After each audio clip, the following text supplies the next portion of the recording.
মানুষের ক্ষমতা আছে কিন্তু হজ করতে চায় না। অথচ আল্লাহর হাবিব সাল্লাল্লাহু আলাইহি ওয়াসাল্লাম বলেছেন, যেই মানুষগুলি ধন সম্পদ থাকার পরে হজ করে নাই, একটা ফরজ তরক করলো, ফরজ তরক করার কারণে দুনিয়াতে অনেক আমল করেছে, কিন্তু হজ এর ক্ষমতা থাকার পরে হজ না করার কারণে ওই মানুষটা হাসরের ময়দানে জাহান্নামে যাবে, ফরজ তরক করার কারণে।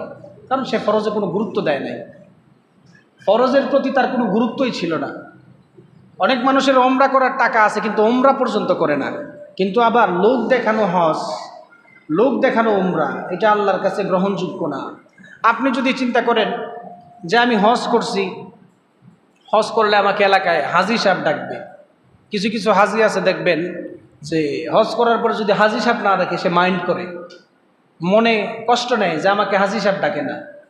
যদি হাজি সাহেব ডাকার জন্য নিজেকে আপনি হজে যান,